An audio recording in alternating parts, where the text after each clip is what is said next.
some of the skills that we have, we may not need. So what does that leave us with? So what I encourage people to do is to say, well, okay, you shouldn't lose sight of all of the things that you need to do for yourself. You need to learn things by doing things yourself, not just rely on the technology. We're at that sort of point where you could theoretically just let technology do so much for you, but it will leave you empty. It will leave you with nothing. Welcome to Give a Heck. I am your host, Dwight Heck, and for much of my life, lived my life in quiet desperation, wondering how I was going to pay the bills, take vacations, save for retirement, and one day wondering if I would get off the hamster wheel of life and have purpose. A life that most of society lives, which takes us to work, then home, then repeat, and pays us hopefully enough just to survive.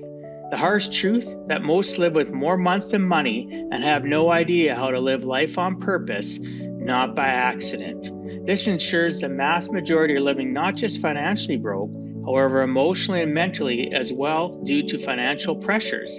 In each episode, I will introduce you to thoughts, ideas, and guests that can help you to learn how you too can live life on purpose, not by accident. Welcome back to the Give a Heck podcast. I'm your host, Dwight Heck, where we focus on helping you live life on purpose and not by accident. My guest today works at the intersection of technology, well-being, and human identity, a space every one of us is navigating, whether we are intentional about it or not. Colin Corby is the CEO and founder of Technology Wellbeing Limited and the creator of Digital Detox Coach. He is the technologist with over 30 years of experience, a TEDx speaker, digital well-being and leadership coach, endurance athlete, and a trusted voice featured on BBC Radio 4, BBC Wales, and leading podcasts. Today's conversation is not about abandoning technology. It is about reclaiming focus, energy, and humanity in a world designed to fragment our attention. Colin, welcome to the Give a Heck podcast. Thanks for agreeing to come on and share with us some of your life journey. Thank you very much for inviting me. Yeah, I'm excited. For those that are familiar with the Give a Heck podcast or those new to the Give a Heck podcast, we had such a wonderful pre-conversation before I hit record. Buckle up. You're going to enjoy this conversation. Colin is a great communicator, so I look forward to him sharing his origin. As those that are new, familiar with the show know, I focus on and learning some of the knowledge and experiences from others, especially across the pond, like we talk about it all the time. I'm blessed. Thank you so much again, Colin. So before we go anywhere else, I always like, as I mentioned to you before we hit record, start at the beginning. Our origin is so important, and so many people don't give it the due it deserves. Yes, our past is not indicative of the future, but it leaves signs, right? Our past leaves signs, and it leaves little indicators, and where we've had forks in the road and where we've made these decisions. And sometimes we don't acknowledge it. So this is your time to shine, Colin. Would you please share me your origin stories, whatever you feel comfortable at whatever age, up to where, you're a young lad starting out in business. So I'm from England in the United Kingdom. I live in a very old town. I still live in the town where I was born, and I'm quite old, is all I'm going to say. You're seasoned. I'm seasoned. I'm seasoned. So I've lived in this town. I'm part of the community, and so I feel a connection with where I live. When I was growing up, there wasn't great wealth. We're about 50 miles from London, and there wasn't great wealth, which is a great thing because you all mix together. But very early on in life, I thought, well, I'd like to achieve more. So where my drive comes from is my beginnings. where my parents' house was quite small. How do I get a nicer house? How do I get on in life? So I have had that drive. And when I was a teenager, looking back, I liked to be part of a crowd, but I didn't mind standing out either. All my friends smoked, but I chose not to. And they were okay with it. And I thought, well, that's okay. That didn't hurt. I didn't have to smoke. And in those days, if you swore a lot, then that gave it away that you come from a more working class background. So as an early teenager, I decided not to swear, just to see what would happen. And automatically assumptions were made in terms of my background, who I was, my status. And that was really interesting. So I left school at 16, because in those days you did. And my parents said, look, the best advice we can give you is be an apprentice. So I chose telecommunications. My elder brother chose gas, and he became a gas engineer. I became a telecoms engineer. But as an apprentice, I learned that actually I wasn't going to earn enough as a technician to fulfill the dream of having my own home and improving myself. So I studied hard. I took some competitions, and I ended up being a manager in British Telecom International at the age of 21. I could have gone to university because I also did a competition for that, but I worked out that after my degree, I wouldn't be paid as much as if I went straight into being a manager. And so I started working with British Telecom International. Now, I was quite a shy person, and going to London, I'd been to London before, but now I had to commute to London. So I had to learn how to be a manager. I had to learn how to conduct myself in that type of environment. And that was quite tough. Everybody had degrees. I didn't have a degree. So I studied, we have the Open University in the United Kingdom. So I got a mathematics degree, correspondence. And then I studied some more and I got a technology mastership. So throughout my technology career, I've always tried to challenge myself, because my goal was, wouldn't it be great if I had a much nicer house than my parents? Wouldn't it be great if I was financially better off? And so that was really the driver for me in those early years. And I had a great job. I was working on projects, which was the first digital cable system across the Atlantic, which landed in the US and Canada. I was involved in the projects which are associated with the first transmission over digital satellites. So it's a wonderful time to be in technology, fantastic people. And I was working really hard and I was commuting, and I started to pass out of work, which was a bit worrying because I had a young family and a mortgage. And it happened on quite a few occasions. My heart rate would increase to the point where I saw stars and would pass out. So I thought, well, this isn't good. I had lots of tests, nothing found. And then I thought, well, what is it I can do? And what I could do was get fitter. So I started swimming. And my motivation was, well, if I'm passing out and if my heart rate is going higher, I should train my heart. So I went to the swimming pool because I live by a river and a river estuary. I've always been good at swimming. And I swam 50 meters of a swimming pool and I was wrecked, absolutely wrecked, totally unfit. But for me, it was a tipping point. I had to do something. So I persevered. I got fitter. My heart got fitter. The stress, which wasn't talked about in those days, my resilience to stress improved. But in the process of getting fitter, I learned all the swim strokes. In my mid-30s, I started racing, swimming racing. And then the triathlon club said, "Hey, would you like to, swim at our training sessions?" And I said, "Yeah, I won't have to do the cycling or running." "No, no, no, you won't have to do that." They lied. They asked me to look after a bike and then they entered me for a triathlon. So I started doing triathlon.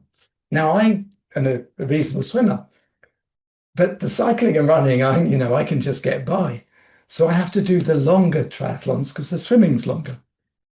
In the end, this idea of getting fitter and the way that it changes your mind about what you can and can't do, I ended up doing 4 Ironman triathlons.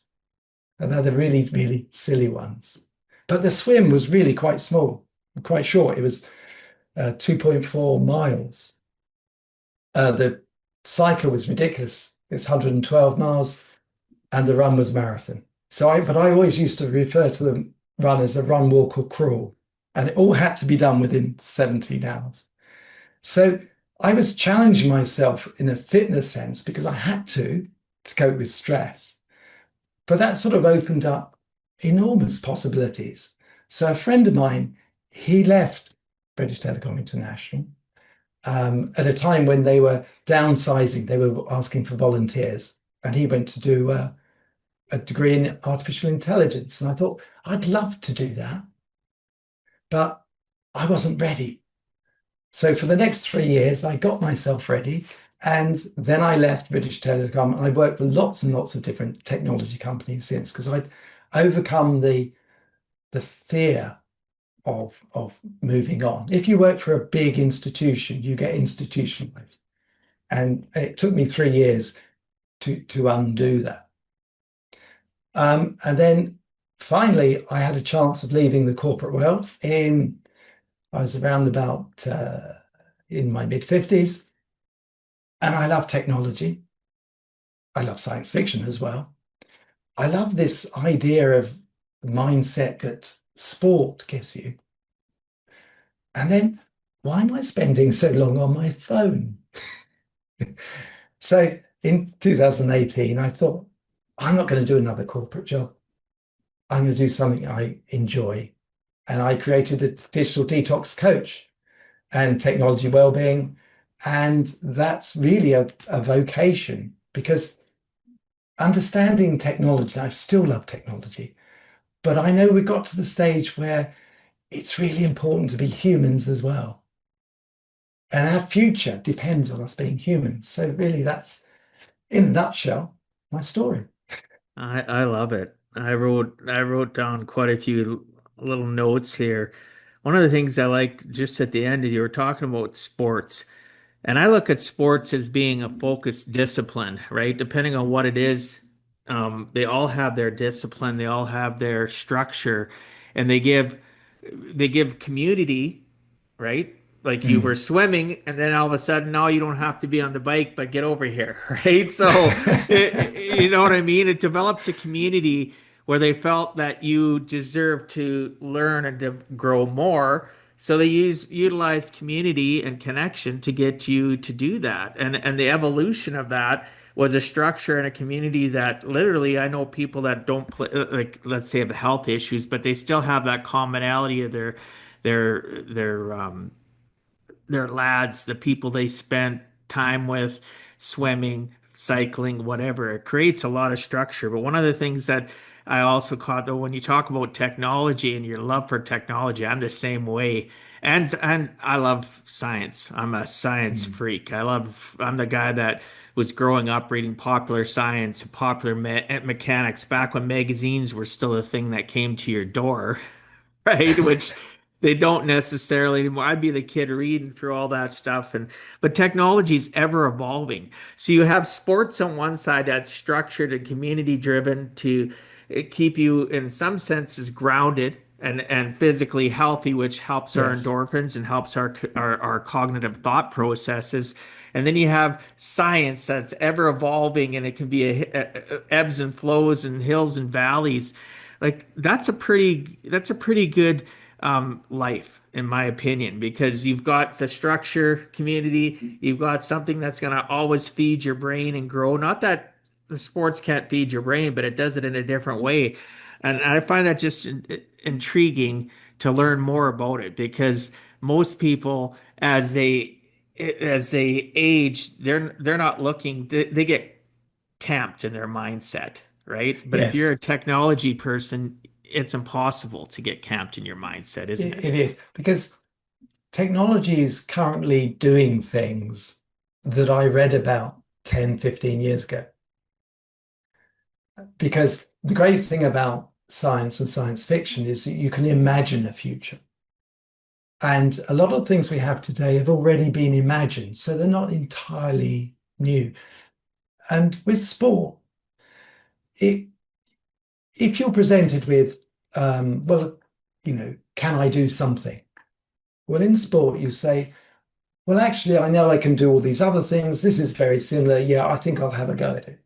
It just opens up the horizon. I remember someone saying to me, "Oh, there's a 10-mile race," and my wife had said, "You can't do the 10-mile race. You've done no training." So I worked out. I said, I do a lot of swimming. I'm quite fit. I reckon I could survive a 10-mile race." And I did. So And it opens up your mind in terms of possibilities if you're in touch with what you can do. well, that achievement, right? When Mm, like I think about, even when you were talking about swimming that short distance and you were out of breath, and at the end of the day, we may think to ourselves, "Oh my goodness, can I really do this?" But every day that you strive to try it again, and you're like the little engine that gets, you get an extra meter yeah, quicker, or you're but not as out of breath. It affects your mindset to that we it can does. accomplish anything. But the interesting thing about the swimming was I could swim as a youngster. All the schools, local schools, had small swimming pools because we were next to water, and obviously a lot of children drown. So all of the local schools had swimming pools. I was a good swimmer. In my mind, part of my identity was when I was at school, I was a good swimmer. So that was part of my identity as a child.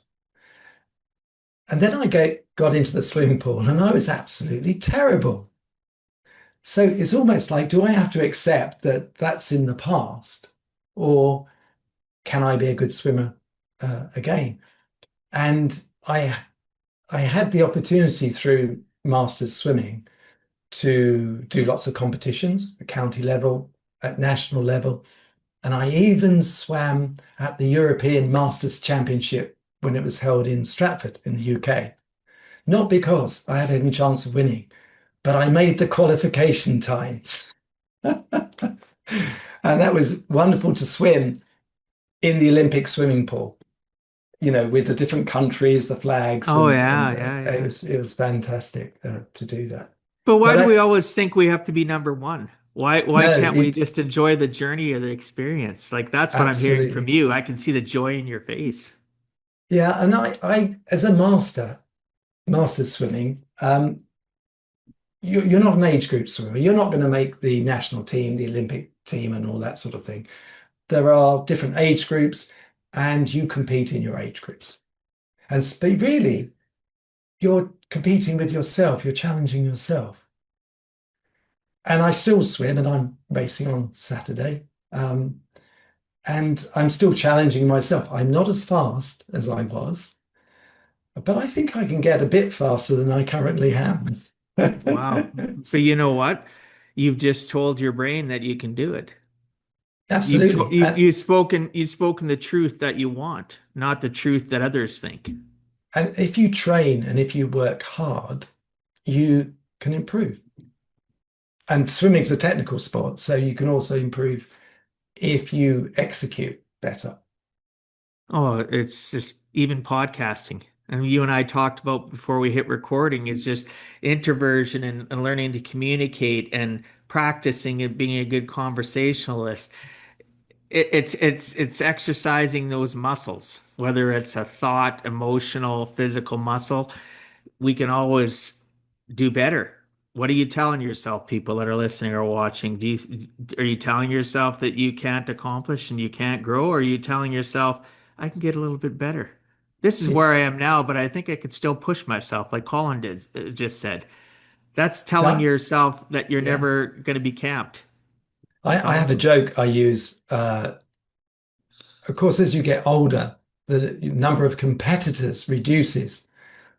So if I'm lucky and I stay in good health, I reckon I can be the British champion in the 100 to 104 age group. Outlive your competition, outwork them, and outlive them. Right? That's perfect, though. And that's true, right? Yeah, I look at my industry and I look how many people through attrition or like through retirement or if they just can't cut it and they quit. And people say, "What's your secret?" I'm not a quitter. Quitters never win, yeah, winners never quit. So I wanted to get better. Now, if the passion isn't there, then obviously go find something else because life's in yeah, session. This is not a dress rehearsal. To stay doing something you hate, it doesn't make sense to me.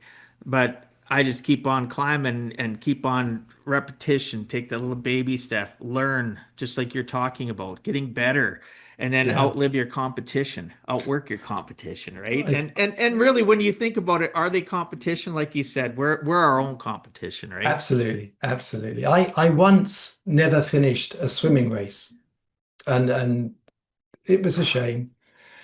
But the race was cancelled, and I was picked up by a lifeboat, one of the last people to be picked up from the sea. But there was a riptide, and everyone went out to sea, so they had to abandon the race, and I was one of the last people to be picked up. So that's the only race I haven't finished. But not by choice. No, Would you they were going to go. They needed to go to a barbecue, and they said, "Look, a we picked up barbecue? everybody else. Your race is over. Do you mind?" Yeah, we got some ribs on the barbie. Let's go. Right. You know what though? It's thanks for sharing that because people that have the unrealistic expectations that we can accomplish and finish everything in life and that there's no hurdle that we're going to hit that's going to slow us down. And that's okay in some ways to have that mindset, but in other ways, you've got to realize that, hey, sometimes it's Yeah, out of our control. We don't have any control of it, right? And we just gotta smile about it, share with people like it hasn't been 100%. This is what happened, right? But yeah, that's okay. and it's going to happen. But I've Yeah. been quite fortunate in generally always getting to the end. Yeah, and that's fantastic. I want to touch a little bit on that swimming, that short distance that you swam, and it left you breathless and overwhelmed. But you also said that eventually doing all this helped you with stress reduction and just being able to cope far better than you had prior. So, what did this moment reveal to you about people in general and how untrained they are to deal with their own stress? See, I didn't think I was unfit or terribly unfit. I wasn't overweight. I didn't think I was unfit, but when I swam those two lengths, my heart was racing. And that was the issue I had at work. So I clearly was unfit. And what that tells me about other people really is that we can get wrapped up in our work, especially if it's exciting and we're working with great people. And we can imagine that somehow it's going to be all right. We can do these things. But in actual fact, everything has to be in balance. So I had got out of balance between what I needed as a biological human And I wasn't satisfying those needs. So I was working hard, enjoying my job, but I was neglecting my own health. Now I was lucky. I consider myself lucky having that warning at that point in my life to say, hey, but the body's saying, do you know what? You really need to get back into balance. And so what I help other people is it's all about balance. We're biological humans. If we're out of balance, if we don't get enough sleep, if we don't eat the right food, if we don't work hard uh, on ourselves, then we'll be out of balance. Now, the effects might not be in the next couple of days, apart from sleep. If you don't sleep a couple of nights, you're going to be wrecked. But you're going to have problems down the line. So it's the long-term effects. And exercise is one of those examples. Um, Good diet is another example. Our use of technology, which is why I'm fascinated by the use of technology, because it can create enormous benefits for us. But it's a tool, and we've got to be in balance. So the discipline that I've learned along the way helps me with that balance, and then communicating the balance to other Yeah, people. and I love how you bring up balance. Those listening or watching, you can disagree with it, but really at the end of the day, if you neglect certain areas of your life and you use excuses, because I hear people like you mentioned about, work, people get caught up in things. So they'll get caught Mm, up in work, they'll get caught up in drama of their own life, and they let other things slide. And you've probably maybe experienced this yourself. I've done it before. Oh, mm. I'll do it tomorrow. I'm so caught up and excited about what I'm doing. That part is not important enough. So we poo-poo or we look at other things and say, that's not important enough. And that balance you speak of is integral. Can it be specifically balanced and equal? I don't think so. But you still have to have, what I mean by that is you have to have flexibility. Some days I can't go do what I Yeah. need to do, Mm. right? It's impossible. I can try pulling a rabbit out of a hat and I wouldn't accomplish it. And I can't pull that out of my hat that day either. So, but we need to think though and structure our lives so that we have, like you said, sleep. I've had sleep experts on more than one. I had a famous sleep. Oh yeah, I think sleep's so under Yeah. misunderstood. Mm. Misunderstood. Nutrition, exercise is great. Without proper sleep, your body doesn't heal Yeah. properly. It doesn't function properly. The last sleep expert I had on was a doctor that has clinics all across the US. Amazing what I learned from him. And I Mm. implemented some of those things immediately. That was over a year ago. It's already helped me in my sleep. That's how important I think sleep is, having more than one sleep expert on. But at the end of the day, that balance of sleep, nutrition, exercise, and what did we miss in there? Right? We're missing connection. Yes. We're Um, missing connection and our 6 inches between our ears. It's so important. yeah. There was a lovely study or a report by the US Surgeon General, I think it was, about the loneliness epidemic in the US. And he said, look, we're the most connected humans ever. But why is there a loneliness epidemic? And the reason is that our communication online is not instead of having real connection with other people. When we have real connections with other people, it makes us feel safe. We're social animals, so we're part of a tribe. It reduces stress. And there's been longitudinal studies, again in the US, and one of the factors of having a happy and long life is those connections with other people. So that's one that we missed. Uh, Connection with nature is Oh, it's huge. Even our going for a walk. Just go for a I walk. Look at the trees. well, the thing is, we breathe in, I don't know, thousands, millions of bacteria and fungi. When we're in nature, or even getting our hands dirty in the garden, we're improving our guts.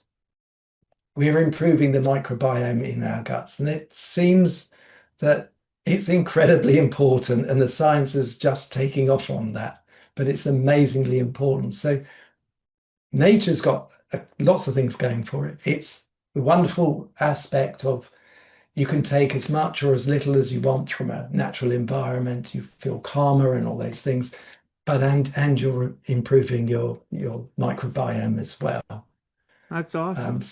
So that's, there's so many things about once you spend time to get in touch with yourself as a combined mind and body, then it opens you up to all of the experiences in the real world, not just the online world. It's a virtual world. It's a facsimile, a very small part of the real world. But if you can experience the real world, it offers so much more, and other people, other animals, and those sorts of things. Connection. Yeah. So connection to people, but connection to nature, as you mentioned, like going hiking, Mm, going on a good hike where you're escaping the technology world. I'm not saying technology's bad, but sometimes you need to escape all the clutter and the noise that comes yes. about from other people's opinions, their keyboard warriors. It doesn't necessarily be conducive to proper growth. But if you go out and you go on a hike and you're in nature and you see the birds, like I'll use my own house as an example. I have my whole wall on this side of the house is all windows. Yeah. And I see my big 4,000 square foot backyard, and I watch the squirrels and I watch all the birds and stuff like that. It makes me happy. And then if I go outside and I'm doing yard work, and as you mentioned, and you're doing things that are physical, it changes how I feel about myself, the satisfaction of the nature around me, being able to take care of my outside yard and not have all that clutter that the Yeah. technology world can bring. Well, And I'm not saying technology is bad, but it has been eroding though. And that's one of the things I wanted to ask you about, your opinion about how technology has eroded that connection, that communication, or the ability for people to actually stand on their opinion as opposed to just clicking it in and hiding behind a keyboard. Like, so let's yeah, talk about that, please. there is a context. So the context is that as a species, we're becoming more specialized. But what I mean by that is that I'm not exactly sure of the statistic, but a vast majority of people live in urban environments. So we don't farm our own foods anymore. We're actually living this construct, which is an urban environment. And technology is an extension of that. So now we're living in virtual worlds where we can communicate with anybody. We can create any model that we want to do. So we're becoming very specialized in that aspect. And that makes our resilience as a species, it makes us less resilient because we're totally dependent for our food, accommodation, our power, our resources in this urbanized technology world. And it's just the modern world. That's where we live. So the downside is, well, how are we going to try and build in some resilience? Um, some of that resilience is looking after ourselves as biological animals.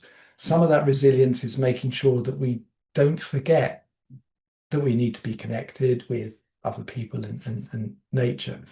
And also that we don't fall into the trap of thinking of ourselves like the latest technology we've created. So what I mean by that is we're not software and hardware like a computer. We're an integrated biological animal. So we shouldn't think of ourselves like software and hardware. And it's that with technology, it makes everything easy so that we don't have to try so hard. We don't have to work so hard. With AI, it also does some of that thinking. So now we don't have to think so much. We already know we don't have to remember as much because we've got Google. And there's a lovely thing called digital amnesia where we know where we can get information. But now with AI, it can do some of the thinking. So some of the skills that we have, we may not need. So what does that leave us with? So what I encourage people to do is to say, well, okay, you shouldn't lose sight of all of the things that you need to do for yourself. You need to learn things by doing things yourself, not just rely on the technology. Remember that sort of point where you could theoretically just let technology do so much for you, but it will leave you empty. It will leave you with nothing. And yeah, I can see that. I look at all the people that it's alarming. I haven't read any studies lately, but it's alarming how much screen time people actually do on a computer or um, television. It doesn't even have to be a computer. It can be even nowadays how many people read books on Mm, technology. It's not even a physical book, and I'm not here to judge anybody, but too much time on technology and not being in living in reality, it's a huge disconnection issue. I see that as well with even communicating with business people or my own children, and oh, just fire me off an email. Well, okay, we're talking right now. Why can't we just have mm, have that conversation? But the default is, oh, fire off an email, send me a messenger, send me something on WhatsApp. Well, let's talk right now. Like, yeah, the art of conversation has become far too digital. I can understand why it's important, right? And there's a time and place for that email message, but there's a time and place for a conversation. People will say, "Well, just text me," and I'll go, "Well, how about we jump on a call?" "Oh, I don't have yeah. time for that." Well, what do you mean you don't have time for that? Right? You have to make time to have conversation, and that's back to that connection that we need to have with Yeah. people. That so But many people are hiding behind technology and figure that they have to be online all the time in order to be in the know or to succeed. well, there's a couple of things there which I find interesting. A lot of people who use technology a lot, they don't practice speaking to people as much.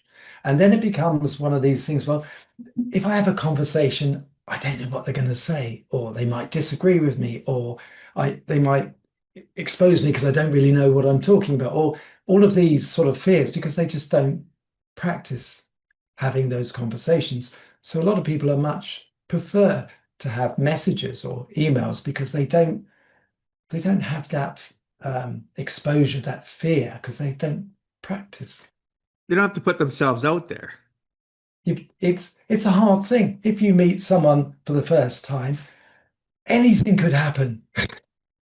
Oh yeah, of course. Absolutely anything. They could Yeah. become your next best friend, but you just might not get on, or it just might not work out, or there's a lot of risk in talking to people.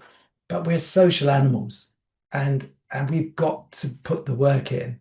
And some of our communications are going to go badly wrong. It's just one of those things. And a lot of our communications will be okay, and some of them will be fantastic. I mean, how are you going to meet your partner in the future if you've lost the skill of communicating?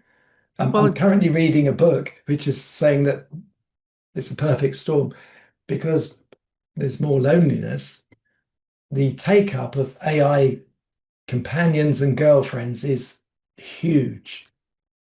well, So all of us, they're using it for psychology too. People are using it as absolutely, yeah, a mental coach or whatever, and some of it's scary, really, when you yes, think about yeah. it.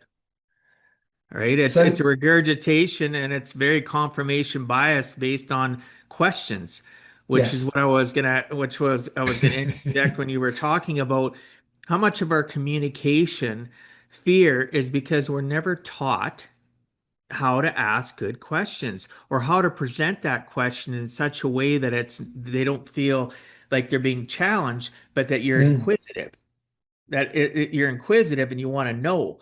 But how many times do people take offense to it because they don't know how to ask a good question? They don't know how to be a wordsmith.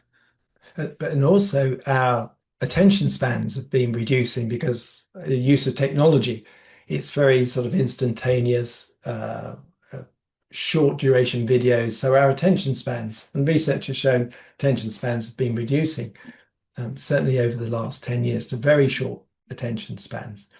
So our ability to be able to just focus on one thing, a conversation with someone else, our ability to, instead of saying what we want to say, to listen.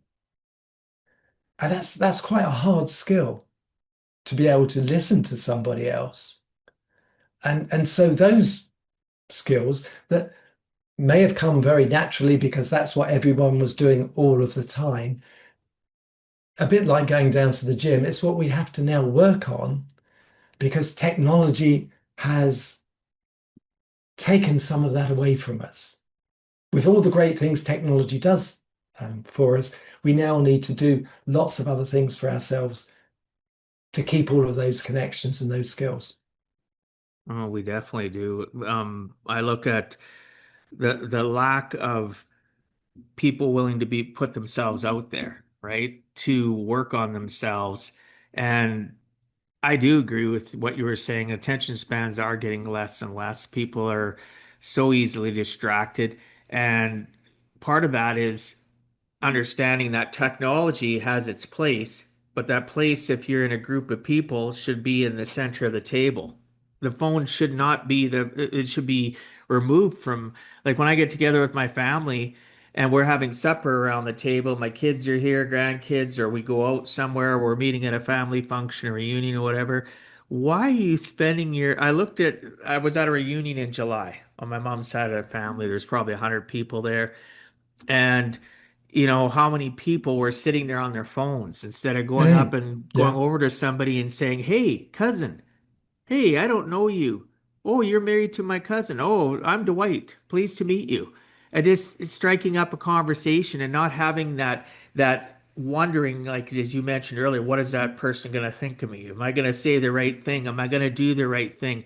The ability for people to be bold has died. It literally is become easier just to be in to sit there and, oh, this yeah, event's going to be over, this thing's going to be done in 2 hours and I don't want to have to worry about it. I just got to make it through the next 2 hours. They approach things with the wrong mindset. Am I yes, off yeah. base? But I But I think the other thing is if you're uh, out with your mates or your best friends, the tendency is also for you, and you can see it in the cafes and restaurants where people are out with their very good friends and they're still on their phones. And so that ability to pay attention to one thing, to focus on one thing, your best friends, uh, is a skill that's being lost. So in the work that I do, I set challenges, the just one thing challenge, the um, the best friend challenge, which is you agree as a group of friends that you don't have your phones out because actually you want to be with your friends. And okay, have a fun forfeit if someone uh, breaks the rules and you make it a fun thing. But just to get that practice again of being able to be natural again. And it's hard. And because we've all used technology, it's oh not, yeah. I have difficulties in the same way that other people have difficulties, but I work on myself to try and improve those And difficulties. that's the secret. You just gave the secret sauce. You and I are human. We go Mm, through the ups and downs, ebbs and flows, valley of despair, up on the highest mountain of happiness. That's life, and we need to understand that we're not perfect, but you and I are both in agreement. We're constantly striving to yeah. correct maybe that maybe it's a new realization. Maybe you didn't have that realization before, or somebody brought it up to you and it kind of irritated you. They weren't even directing it at you. Maybe they were talking about somebody else or indirectly talking about you, but using another story to let you know Yeah. that that you have a Or, weakness, or right? I, So what are you doing to change it? Are you yeah. growing? Are you shrinking? Are you staying the same? Are you avoiding? Right? So I create lots of challenges, and when I do the challenge, I say, okay, how good would I be at this challenge? I have a just one thing challenge, and in the UK we have weather. It changes every day, and we like it that way. So on my smartphone, I have a weather app. So I'll go, and my just one thing challenge is I'm only allowed to do one thing on my smartphone. So that's to check the weather. That's all I'm allowed to do. And then I have to come away and I can't do another one thing for another 5 minutes. And let's say you're going to do this challenge for an hour or so, but really it's just to put you back in control of what you're doing. Because we all know if we pick up our smartphones, it's a bit like being in a sweet shop and all our favorite sweets and cookies are there. We're going to be tempted to try this one, try that one, have a look at that one. That's going to happen. So the just one thing challenge just brings that self-awareness, and it's so hard and so funny when you try it. Well, Um, look at how many notifications come up, right? Whether you have your computer or my phone, and people say, "How do you get through your day?" D and D, do not disturb. Why? I said because every time it's so easy, even if I can ignore it and it vibrates or something pops up and there's a notification on my laptop screen, I still distracted myself from the focal point I was on, right? yes, It's like that butterfly movement, right? I always tease my son because he gets distracted so easy, and I'll go, "Hey, son, butterfly," and he laughs now. He's 20, my yeah. youngest is 26, you know. But But it's true though. We get easily distracted by so many different things. but the funny thing It's is, right.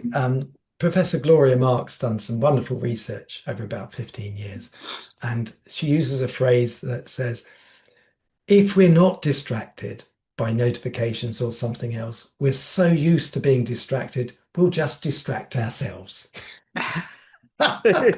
But there's truth in that though, isn't It's there? true. It's true. Right? And Oh, we so, haven't looked at our phone in 20 minutes. We should pick it up and distract ourselves from what yeah, we well, were yeah, what's doing. wrong with those notifications? We haven't had Yeah. Oh, one. damn, I had it on Do Not Disturb. Now I got to check all the social media to make sure somebody didn't comment or give me that like that's going to give me a dopamine hit. Yeah. Right? I And I'm not criticizing people. It's just a reality we're trying to share with people that, so I right? love self-experimentation. So um, I advocate protecting your sleep. And one of the ways of protecting sleep is not to have your phone anywhere near your bed, at least an hour before. And the reason is it's too much stimulation. I mean, you wouldn't watch a horror movie just before going to bed, and you wouldn't want to be totally engaged in your phone either, because your brain will take time to slow down in order to go to sleep. So I started off by moving my phone to the other side of the room, but I found I could get up and go and have a look at it. So that wasn't enough. I then put it into a different room, charging upstairs. But, every now and again I would still get up. So now it is downstairs, totally out the way, and it's a hell of a trek to get to it. So I've created a no phone environment in my bedroom, and I've created enormous amounts of friction. So I'm going to have to be desperate. It's going to have to be something desperate.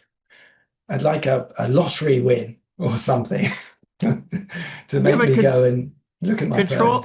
controlled barriers. You're controlling Yes. you're putting up controlled barriers to protect yourself. There's nothing wrong with that. Like I tell people, if you can't sleep, what do you do? Well, nowadays, back in the day, what would people do? Well, they'd lay there, toss and turn, and your brain thinks about millions of things. I tell them, well, here's what you should do, even back then. Get up, take yourself out of the environment. Don't do what many people do. Today they grab their Mm, phone. Now, with the power of having, they'll watch TV on their phone. yeah. They'll get into those short videos like you're talking about, stimulating their brain, thinking that it's going to make them tired. No, you're doing the exact opposite. Well, You need to get well, up, move yeah, yourself out of the environment, maybe go back up after a half an hour. You could read, do something that's more yeah, stimulating and relaxing than something that's controversial like social media. yeah. It's reading does it for me. If it doesn't take too long before I'm tired and I go to sleep after reading. And it's a book that I love and I'm really interested in, but the process of reading just calms me down. Well, and even if you have to go, like I tell people, and I've fallen asleep reading before, and they'll go, well, then what? Okay, well, when I decide to go back to reading, when I wake up, it's not my thing to do right away. Go back a couple pages, Yeah. right? Uh, it's not hard, right? Go No. back a couple pages and get resynced up. But you know, we talk about when people hear the phrase, like I know it's something is pretty predominant with you in understanding of digital detox, right? And the image and the extremes of what people go through, we've been touching on. What do you see is the challenge though as a relationship reset? How do we reset people with their technology and getting them come, like we've touched on things, but how do we get them to come back to modern life? What would be your secret in like sauce or knowledge that you would share to say to people, you know what, it's okay to use technology, but you've so disconnected yourself. Here's what we need to do to reset. Here's what we need to do to bring you back, that you have that balance that you talked about earlier too, where we don't forget all the aspects of sleep, nutrition, our mental health and our connections. So the first thing that I say is, well, where is the pain? If you're a parent, your pain might be that you're on your device and you're not really paying attention to your children, but you want to, and that hurts you. If you're a professional person, the pain might be that you're not able to spend as long as you would like doing exercises or some other activity. So there has to be some pain to make someone think, do you know what? I'm not happy. I'm not happy with what I'm doing at the moment. I'd like to make a change. So there has to be a pain. Trying to get someone to change who thinks, you know what? Yeah, I'd like to spend less time on my phone. I'd like to get a better balance, but yeah, I can take it or leave it. That's not the person I can help until they get to a point where they really want to make a change. And a lot of people will want to do that change for lots of different reasons. So everyone is different. When they're at that point where they want to do something, the first thing is creating boundaries and environments. So willpower's not enough for most things. So changing environments is actually a much stronger tool. And you can change your environment by going, because if you've got technology and smartphones, that environment with technology is going to trigger automatic behaviors. We've built up habits by doing exactly the same thing for years on our smartphones and computers and iPads. So if you're not in that environment, then you don't have those triggers. So this idea of being able to get up and move to another environment. So uh, use your coffee breaks to physically get up and move away from your technology and do something else. Talk to somebody, make yourself a coffee, look out the window, uh, go into nature if you can, do something else without any technology. So your environments are your best friend. And then it's almost like a declutter, a simplification. So you create boundaries. A lot of us work at home. instead of offices. But when we used to work in offices, we had that physical separation from work and home, and we had a journey as well. So start reintroducing some boundaries. So you don't look at your technology before a certain time. You don't start work. When do you start work? Have a time when you start work. Have a time when you stop work. Start simplifying and decluttering your day, and create routines. 40 odd % of what we do unconsciously as habits. Change the habits and replace some of the bad habits with things you want to do. Create some routines and do what sports people do. Create meaning through rituals. This is my waking up ritual. This is how I look after myself in the morning. This is a ritual that I do for my lunchtime. This is a ritual I do. So sports people generally create meaning to their preparations so that they can focus and concentrate. And the best one is don't multitask. Do one thing at a time. The brain can't do it anyway with the same cognitive resources. Avoid multitasking. So if you're going to watch television and a good program, don't have your phone and be on your phone at the same time, because you won't remember as much because you're not focused. And our attention's a bit like a spotlight. We focus on one thing and not on others, but we can only really experience what we pay attention to, and we can only remember what we experience. So this idea of just decluttering your world and focusing on one thing, focus on talking to somebody, focus on doing one particular project for a time, focus on rest and recovery between things. So there's a whole toolkit associated with what people can do, and they can be tailored. So everyone's circumstances are slightly different. What they would like to do instead of being on their technology will be slightly different. So you tailor. So based on what you're saying, and people can tailor, and the only thing that's going to happen is that people have to be willing in order for any of this to function or work. Yes. They have to be willing to want to move forward. So what are the signs, though, that that this is all happening, that there's too much, their digital habits are affecting their health, their relationships? Is there signs that people that are listening or watching can say that, hey, that's me? Like, they can listen to everything we've talked about, but that doesn't necessarily mean that they're focusing and realizing that's a challenge of themselves. What do you see? What should people be aware of? So I'm gonna phrase this slightly differently, Okay. but it's a funny way. So if we talk about ourselves, we can be very protective.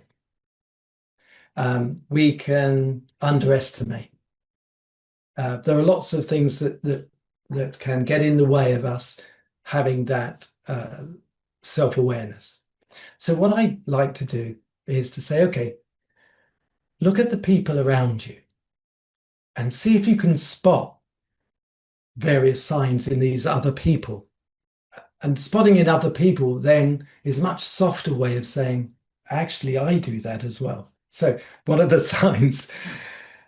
If someone gets really anxious when they haven't got their phone with them, they put it somewhere, but they don't know where it is, and they have this anxiety associated with that. Someone has you're with somebody and they have the urge to answer a notification, even though they're with you, and they have to reply to it straight away. Where did they get that rule from? I don't know. But they feel the urge that any notification, any message they have to reply to. That they can't stop using their phone when they're watching television, when they're at a meal or with their friends. They have this almost, constant picking up of their phone. They don't seem to be in control of that. If they have to look at their phone first thing in the morning or last thing at night.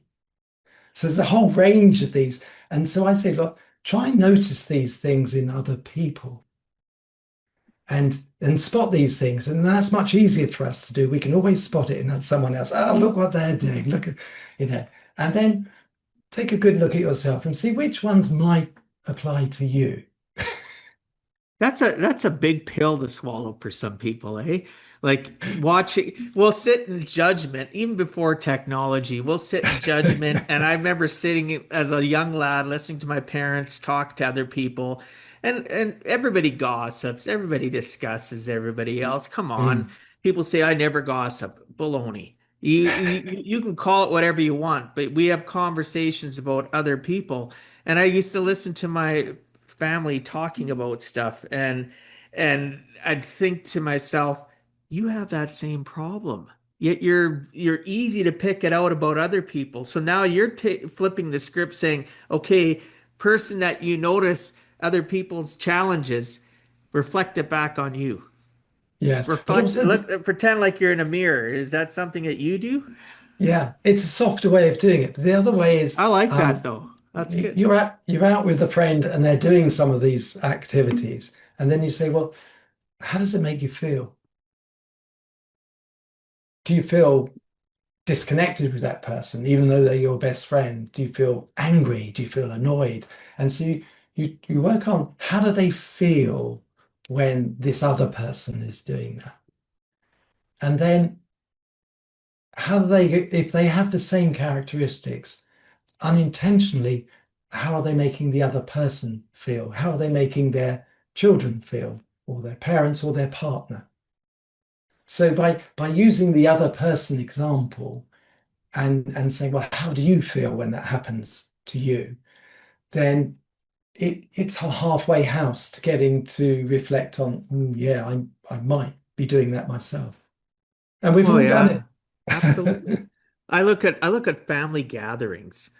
And my one daughter, who has a bunch of my grandkids, right? Because my oldest daughter is going to be 40 this year. My youngest is 26. So there's a bit of an age gap between the five. But at family events here recently at her house, it was about 2, 3 hours in, and I said to her, asked her something, and she says, "Oh, I have to look at my phone, Dad." And this is the same daughter that the phone was glued to her all her teenage years into adulthood. Now she'll be like, I'm not sure where my phone is. Has anybody seen my phone? It's been like 2, 3 hours. And the reason I bring that up for people listening or watching is we have something called evolution and we evolve as people and you can change. I never ever thought I'd see that, but the evolution is that people are more important to her than her technology. She'll say to Yes. other people before she had to have her phone to take pictures. Now she'll just be like, "Everybody here that's taking pictures, please send them to me because I didn't have time to take any." Because she's posting, she's communicating, even if it's not an event, there'll be times that she'll message me and I'll see it after I'm off a call or whatever. She doesn't. My kids have all gotten to the point where they've taught me this too. Nobody deserves an automatic response. I don't care if it's Yeah. text. I don't care if it's a notification on social media. I don't care if it's an email. Unless you set up that expectation that that was an emergency, that's completely different. But in normal life, so my daughter now it can be 2, 3 hours. And she'll go, "Oh, I'm Mm, sorry, Dad. I was busy with the kids." And I'm trying to stop her from saying I'm sorry too much. mm. There's people that use that as it's an automated response like blinking. And they'll, I'm sorry. No, why are you sorry? Right? You're taking care of family, right? Remember what you've been trying to teach Dad. You don't have to respond all the time, and you've been teaching me that for years, you guys. And I've been trying to teach, like we teach each other, we remind each Yeah. other. And the reason I talk about this is people listening or watching, are you present in the journey of your life or are you letting technology rule? Is technology your tool or is it controlling you? Is it are you the device and it's the remote? Is it telling Yes. you what to do in your life? Yeah. And you have to make that decision, that cognizant decision. And it's even millennials. My daughter, which is a millennial, realizes that because I constantly tell her about family and connection, and your kids grow up so fast. Remember when this, and we have those connection stories. Do you Mm. remember this? Do you imagine if technology had been around when you guys are that young? like it was around, but to the level it is today. Yeah. Remember that conversation, those little moments in that journey, whether it was at home or on a holiday. Thank you, Olivia, for not answering my messages, No, right? that's brilliant. Thank you for, I saw a post from someone I got to know. He's a magician, and he won Britain's Got Talent some years ago. And he what's his was name? Can I ask? Richard. Because I watched British Got Talent on YouTube. Okay, Richard Jones. He Oh, was okay. the military magician, Wow. and he recently said, you know, the tricks aren't important. It's the fact that people are fully present when that's the magic behind the tricks. The people are fully present.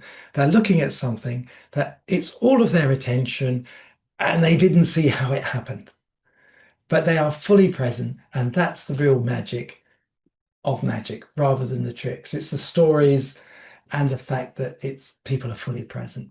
Well, I thought that was a wonderful thing. that's awesome because, and the reason I think that's amazing is I love magicians, but the Mm, magicians I love the most are the ones that have the most engaging stories to go yes. along with it, to keep you captivated, like you said. So you want to watch and you want to, you're going to be the guy that's going to discover how they do it. No, you're It- not. no, and in a way, we don't want to. We don't want to No, discover how it's I done. don't want No. to know. I love magicians. I go onto YouTube and I'll go on to these compilation things where they show just magicians from AGT, America's Got Talent, Yeah, Canadians Got Talent, because I love magicians. I just always yeah, have. And I've seen so many of them. I've gone to Vegas and seen quite a few of the ones that have won over the years. And I love how you brought that up, though. It is so true that we we don't want to know. We just want to be focused and engaged. But the thing that I like about magicians is the story, yeah, right? How they engage with it and how a good magician will, you know, I did this and did this. People just doing a magic trick, I find boring. yeah. And the thing that's magical is that while people are in that zone, they're not thinking of their smartphones. And if we could extend that to more activities of being present, to more activities, that would help everybody. Oh, yeah, it certainly would. I'm going to add a little story here. Just recently, I had a doctor's appointment about 40 minutes away from where I live. Um, and I left. I was just in a rush, hadn't thought about it. Just jumped off a call. My phone was sitting here and do not disturb, and I left. I got all the way to the appointment and realized they didn't have my phone. And initially, the anxiety that hit me was like Mm, it washed over me. And then I thought to myself, whatever. I'll be yeah, home in a couple hours. If it's that important, you know, sorry, but not sorry. And I was literally detoxed for 2 hours in the sense that it wasn't just, even though I may not touch it and I'm detoxed from it, I couldn't just pick it up. I didn't have that opportunity, that option. I was gone for about 2.5 hours. I got back, phone's still sitting here, right? Oh, flipped it over to see, had a couple yeah, messages. Nothing was 911. My life wasn't over. But by the time I got home, I was extremely relaxed. I didn't have my yeah. notifications come up on CarPlay on an Apple, like, and I didn't have none of that. It was kind of Well, interesting. I went into London Wednesday this week and to meet up with a couple who run a digital detox off-grid Oh, really? venue in Wales.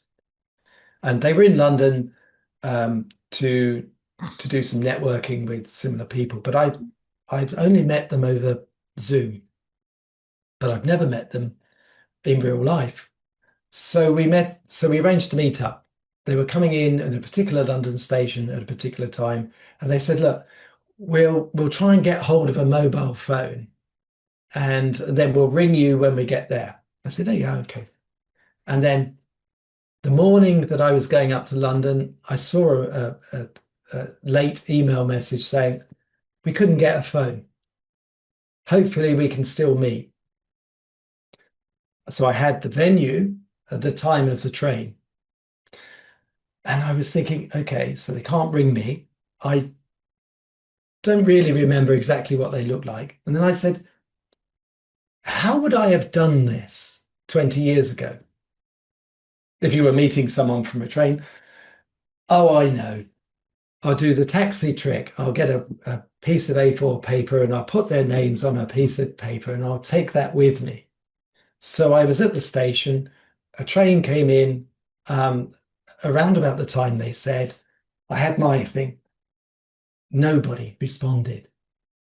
And I'm thinking, okay, I've invested in getting into London. What do I do now? Well, I'll wait for the next one. I'm here anyway. I'll wait for the next one. 30 minutes later, the next train come in. Lots and lots of people got off. A few stragglers at the end. I thought, I'm not going to meet them. But they were part of the few stragglers at the end. And they saw my sign. And actually, their train was late. All the trains were late. So they were on the train that they said they'd be, but it was a half an hour late. And we met up.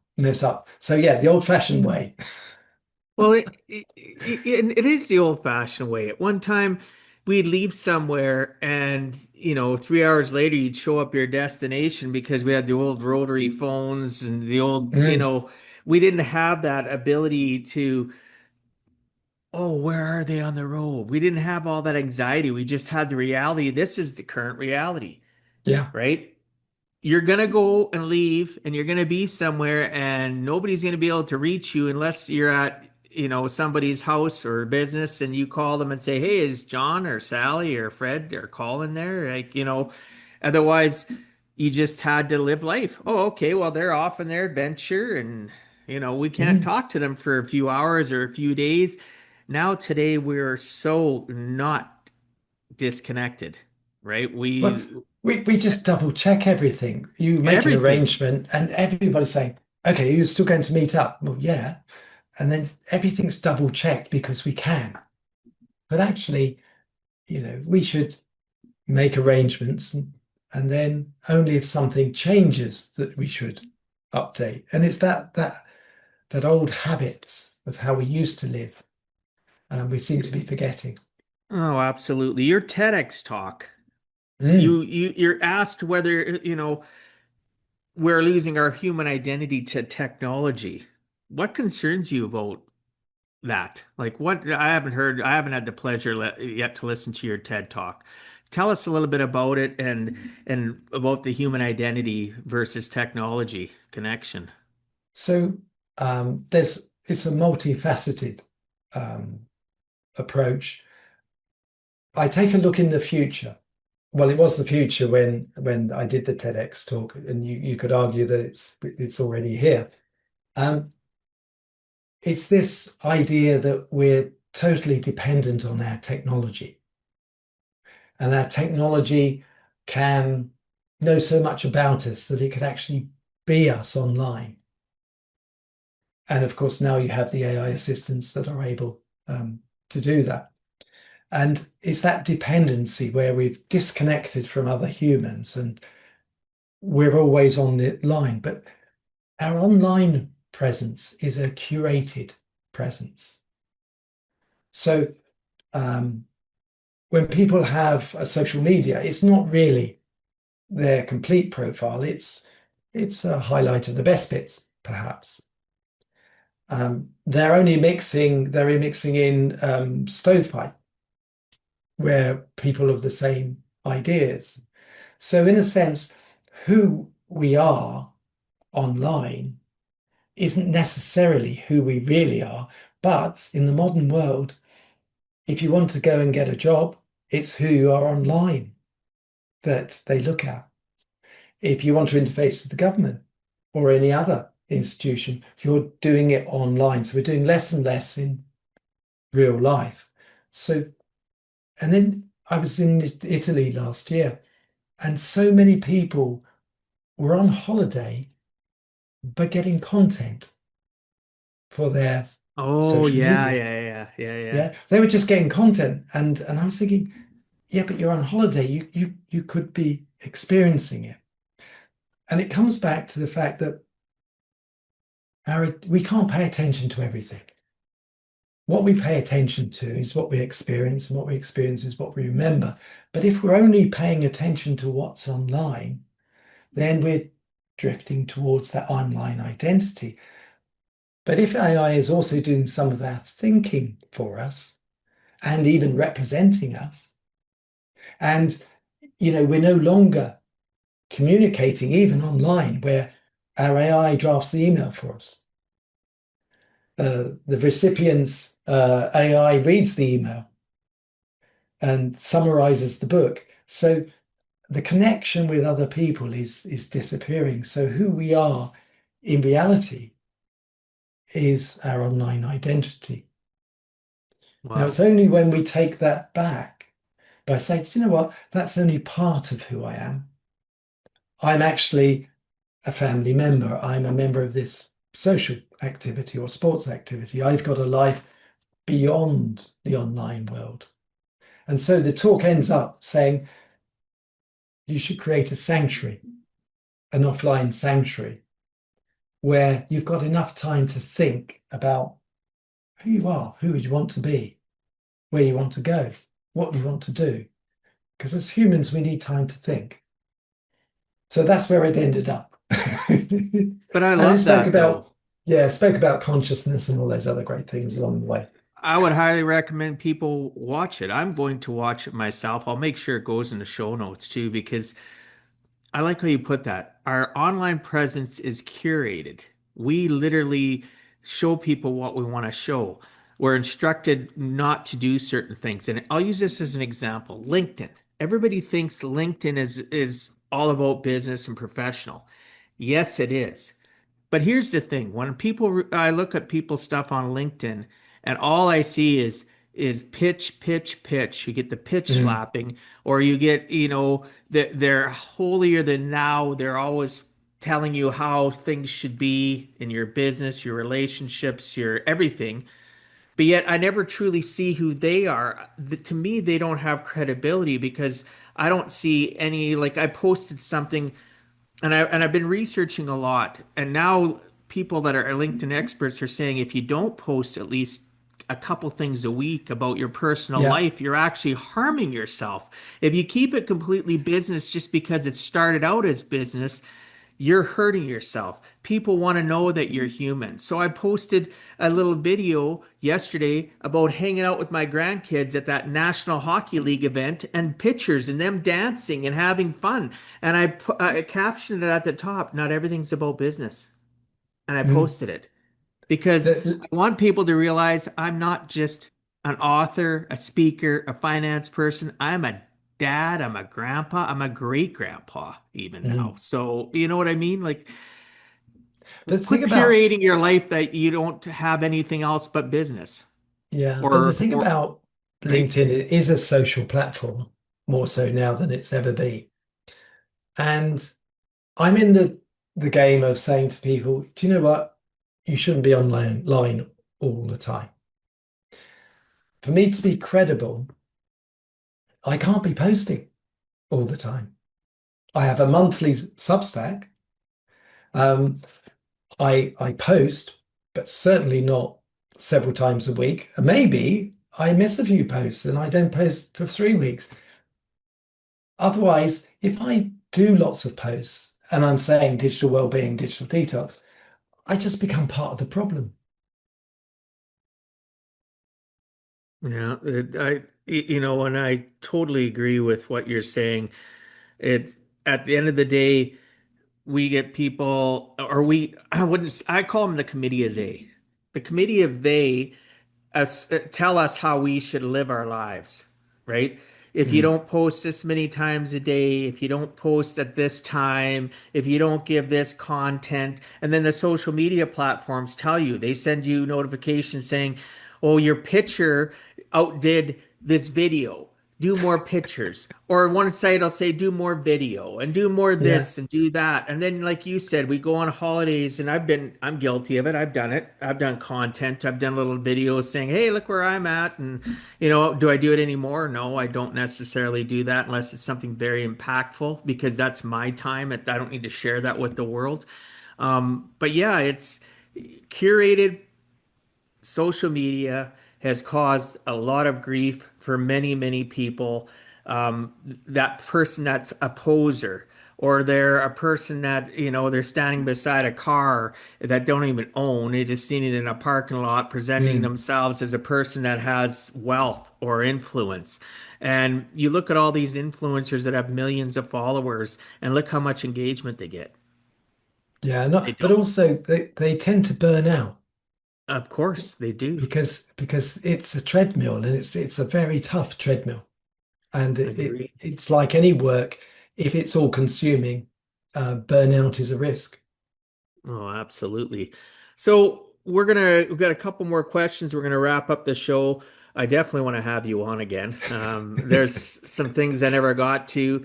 I just enjoy talking to you, and I think we could have another great episode, another conversation, diving more into our digital footprint and how it's harming the planet. It's just time. We don't have time to go into it Mm. in depth, and I don't want to just glaze on it. It's not fair to you. It's not fair to the listeners. So I want to wrap it up with a couple questions. One of them is about AI and how it's literally taken. I remember a few years ago, all of a sudden, oh, there's ChatGPT and which runs an open AI, and all of a sudden, people are experiencing it. But now it's become embedded in our daily lives. I look at, for an example, Microsoft has embedded something called Copilot in everything that we do. Mm. Your email, your Word, your Excel. You can turn it on where it's analyzing everything, doing summaries of talks, emails, like you were saying. And I'm not saying any of this is bad, but behaviors do you believe AI will amplify, right? And how will it repair, and how will it destroy relationships? So because there's more information on the internet than we could ever possibly consume, and we receive so much that we can't manage it. It's and a lot of the internet and communications is AI generated or algorithm generated. So that problem's not going to go away. The only way of being able to manage this technological world as we go forward is using AI agents to represent us online. We're going in all of our work with, you mentioned Microsoft Copilot. There are so many tasks that AI will automate for us, and they will separate us humans from each other by having all of these tools. We'll have less and less agency, less and less control, and less skills of our own, because we'll be dependent on these tools because it's the easiest thing to do. And many of these tools are absolutely brilliant. Why would you try and do something yourself when you can get so much better output? And so we've really got to work hard, and we've almost got to train ourselves.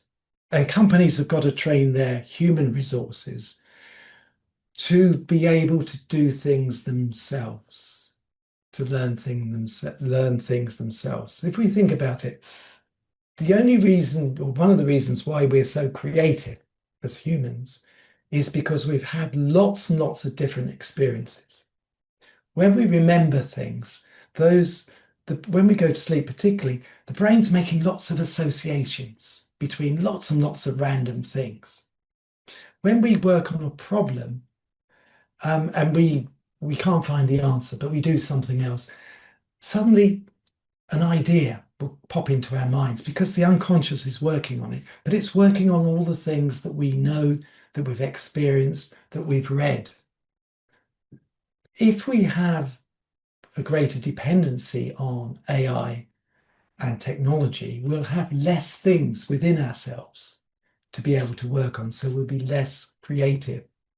So I think, and it's not to far away. We'll have to be thinking about when we're online, we're going to need an AI detox. We're going to need to be much more certain about the things that we're going to use our AI tools for and the things that we're not going to use our AI tools for.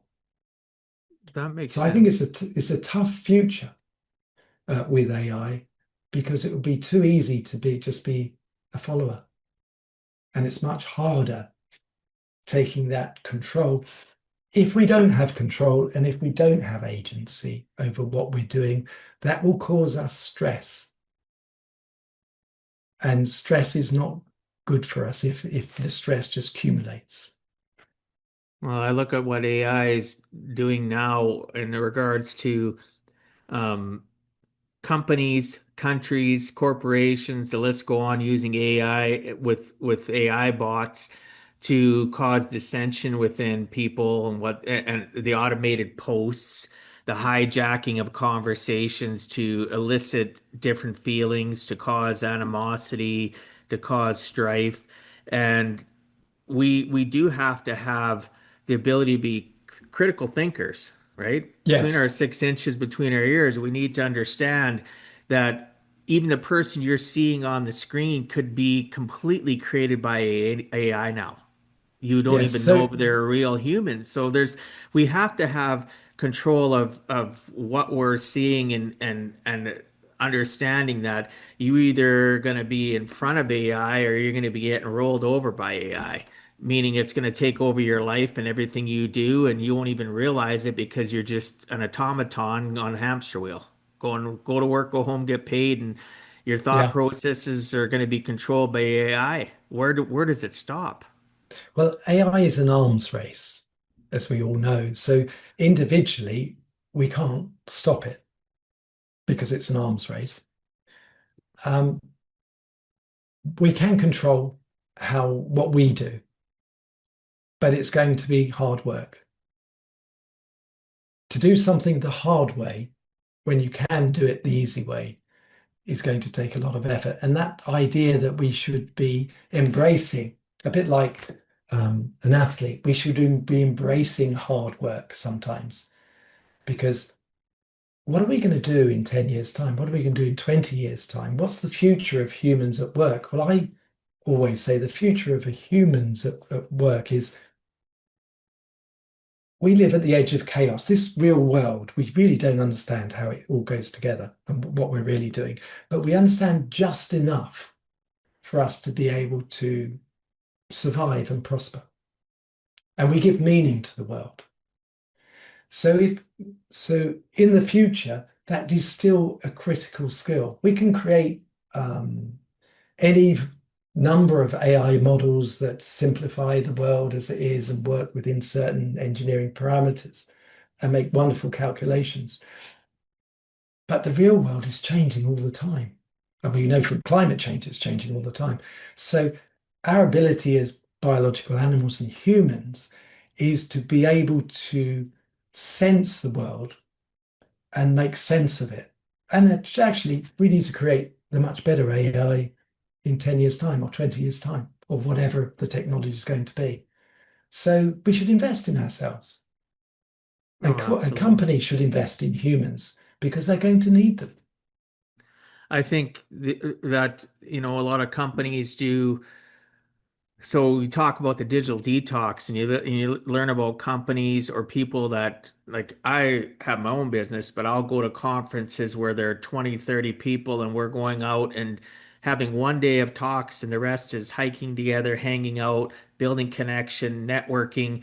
I see that's going to have to happen more based on what you're saying, Yes. because otherwise we're going to lose that connection. We're going to lose the ability to write things on our own because we're going to take the easy way out. We're not going to use our creativity could easily die. It really could. So I think there's going to have to be more, not necessarily a conference retreat, whatever you want to call it. My buddy calls his advance because he doesn't like the word retreat. He says, "We ain't coming to retreat, we're coming to advance." I'm serious. Yeah. I've been to his events in Portugal. I've been to his events in other countries and stuff, and he does them in the US too. But at the end of the day, that type of event's going to have to become more and more prevalent over 10 years because otherwise we're going to always hide. There's going to be more and more people in society that are sheep than are leaders. Yes, but there is some hope. There are lots of cafes, pubs, venues that are having phone-free events. Oh, I didn't know that. So certainly in the UK, it's becoming popular, and it's only a matter of time before phones aren't in schools in the UK. There seems to be a consensus to ban social media for children. Australia taking the lead, France has followed. It's Yeah, being discussed in the UK. 16 years old or whatever. You know what? Yeah, I look at what social media, how much bullying and problems it caused for my kids when they were like when young, they're all adults now. The bullying, the social media, the conflict, there has to be rules in place. We need to protect our children. Um, obviously along the way, you also got to give them tools to when it finally is there that they understand, right? So that aren't just thrown at the wolves and said, here, mm, okay, now you're old enough, here's social media. No, we need to protect our children. It's okay for you to, like my daughter, sorry, you can't have technology. No, you didn't do your homework. You didn't do this. No, okay, you earned 1 hour. What? yeah, It, my hour's up. I want more time. Too bad. You yeah, had an hour. You're setting defined parameters and also teaching them boundaries. You're also teaching them go play, get outside, no technology. My one daughter with some of my grandkids, and I love it. But yeah, she being a parent and going through life, you evolve, right? And yeah. she's evolved into the person at realizing dad was right. Technology kind of hurt us. It can be a benefit, but it hurt us because of the ways that we snuck around and used it. I don't want that for my kids. So learned behavior can change. It can, can't it? Right? It's a terrible thing to accept that your parents might have been right on a couple of things, but there are lots of positive signs, and so the future isn't written, and humans are incredibly creative. So we Oh, don't know absolutely. what's going to happen. So I'm still an optimist. I don't want this to be doom and gloom. I'm just this conversation is to wake people up, to enlighten them that there's lots of good things in life, there's a lot of bad things in life. It's to create an awareness. I wanted you on because I wanted people to create an awareness that you can go from one Mm. point of being somebody that's swimming, though you thought you were healthy, you found out really that you weren't as healthy. Then you had evolution or realization that I got to do more for my heart. I've got to work on my heart. I can make it stronger. And then realizing all the other realizations and stuff that you've shared. This whole show is showing, right? Give a heck. You give a heck about your life. You continually evolve. And through your evolution, though, you're always serving others, right? So Yeah. your story and your knowledge is impressive, and still wanting to grow and climb at any age is impressive. I don't care if you're how old you are, Colin, but it's impressive that you constantly your evolution and what you've shared with us today is all about being tenacious and never settling, right? And it's okay to never settle, people. When are you going to be happy, Dwight? Never. I'm always on the strive to be more complete. I am happy right now. So why are you saying when are you going to be happy? I'm happy right now. I'm just Yeah. constantly growing and evolving and changing as a human being. I'm never going to arrive because what is that definition? What does arrive mean? Hey, you don't want to arrive because you know what happens next.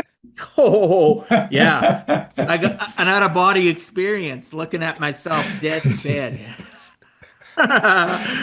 So this has been a fabulous conversation. This is the last question I'm going to ask you in regards to giving a heck, right? Um, what would you tell people about giving a heck and never giving up? What would be your last message that you'd want to give to somebody? I I I think you can have more fun by questioning all of your limiting beliefs or all of the cultural biases. You can have more fun. So I had some fun the other year. I swam Windermere, 11 miles, England's longest lake. It was a hard day in the office. I had great fun training. I had great fun afterwards drinking the beer. I had a sense of achievement. There are so many things that I haven't done. And I give a heck because I'd like to have a go at a few more of them. That's awesome, right? And at the end of the day, it's just what can we, as human beings, we have to, or at least I believe we have to have something to look forward to. And that's what keeps us young. That's what keeps us healthy, as well, obviously, as good sleep, nutrition, personal development. But if we strive to have a goal, because I do a lot of goal setting with people, I don't care what age you are, have a goal, Mm. right? And take it, like eating an elephant one bite at a time, right? Just take it one day at a time, right? So you swam the Windermere, you did that 11 miles, and you're talking about wanting to achieve more. Most people would be just they'd sit back and they'd talk about that one accolade the rest of their lives. No, it's not enough. I have a friend who made the Great Britain Triathlon sprint squad in his early 80s. Wow. I mean, it's an age group thing, so he was amongst But the other doesn't people of that doesn't age. doesn't matter. That's still amazing. Yeah, he wore the GB shirt. And yeah, Wow. I haven't done that yet. Yet. Yet. Right? That's great. So what's the best way that people can reach you, Colin? So now I'm going to have a bit of a laugh because we have to be online to live and work in the modern world. So I'm going to say the website, Okay. and it's the digitaldetoxcoach.com. But I would point to people towards the TEDx because it stands up today, even though it was done 2 years ago. It's really relevant today.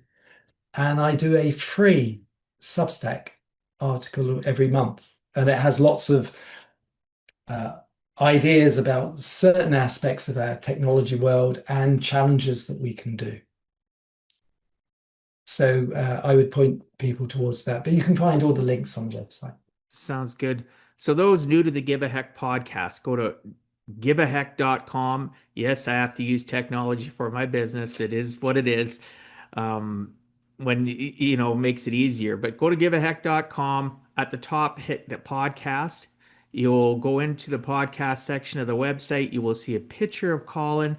You will see detailed show notes as well as the full unedited transcript. There is people that like looking up things, right? So there you go. You'll have all of that there, all the social media links. I'll make sure the Substack link is in there, the website link, any social media connections will be in there, as well as a summary of the episode. So again, giveaheck.com, you'll be able to easily access anything about Colin, and you can check out other episodes. I'd really appreciate it if you like the episode that you leave a review and, leave a simple review, right? Rank and review the show. Obviously, you're going to give it a full 5-star treatment because Colin was an amazing guest, right? So please do that. It helps the algorithms get the show out to more people.